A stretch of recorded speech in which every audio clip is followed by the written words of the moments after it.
നമസ്കാരം. മലയാളി വാർത്തയിലേക്ക് സ്വാഗതം. വളരെ പ്രധാനപ്പെട്ട ഒരു വാർത്തയാണ്. റഷ്യയിൽ നിന്നും പറന്നു പൊങ്ങിയ യാത്രാ വിമാനം ചൈനീസ് അതിർത്തിയിൽ തകർന്നു വീണു. വൻ ദുരന്തം. വിമാനത്തിലുണ്ടായിരുന്ന മുഴുവൻ ആളുകളും മരണപ്പെട്ടിരിക്കുന്നു എന്നുള്ള ഒരു സൂചനയാണ് പ്രാഥമികമായി പുറത്തു വരുന്നത്. ആരും തന്നെ രക്ഷപ്പെട്ടിട്ടില്ല എന്നുള്ള നിഗമനങ്ങളിലേക്ക് എത്തിച്ചേരുകയാണ്. റഷ്യയിൽ 50 പേരുമായി പറന്നുയർന്ന വിമാനമാണ് തകർന്നു വീണത്. ആദ്യഘട്ടത്തിൽ 49 മരണം സ്ഥിരീകരിച്ചിരിക്കുന്നു. 49 പേരുടെ മൃതശരീരം കണ്ടെത്തിയിരിക്കുന്നു എന്ന് വേണം മനസ്സിലാക്കാൻ.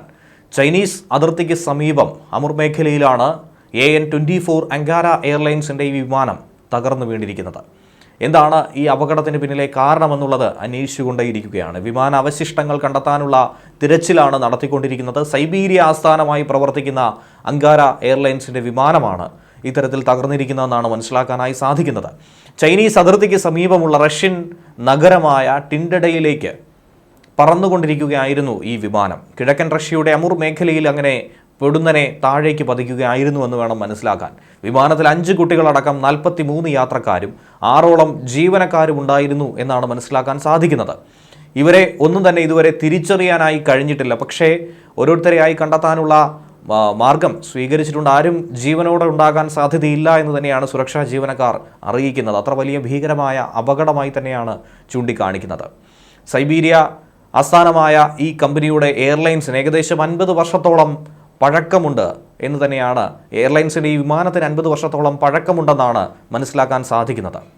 ലാൻഡ് ചെയ്യുന്നതിന് ഏതാനും മിനിറ്റുകൾക്ക് മുൻപ് എയർ ട്രാഫിക് കൺട്രോളുമായിട്ടുള്ള ബന്ധം നിലയ്ക്കുകയായിരുന്നു. പിന്നീട് ബന്ധപ്പെടാൻ സാധിച്ചിട്ടുണ്ടായിരുന്നില്ല. പൊടുന്നനെ തന്നെ ATSലെ റഡാറിൽ നിന്നും വിമാനത്തിൻ്റെ സിഗ്നലുകൾ നഷ്ടമായി, അപ്രത്യക്ഷമായി. അതിന് പിറകെ തന്നെ വിമാനത്തിന് വേണ്ടിയുള്ള അന്വേഷണം തുടങ്ങി. അങ്ങനെയാണ് മനസ്സിലാക്കാൻ സാധിച്ചത് ഈ വിമാനം തകർന്നു എന്നുള്ള കാര്യം. സംഭവത്തെക്കുറിച്ച് അന്വേഷണം തുടങ്ങിയെന്ന് റഷ്യൻ അധികൃതർ പറയുന്നു.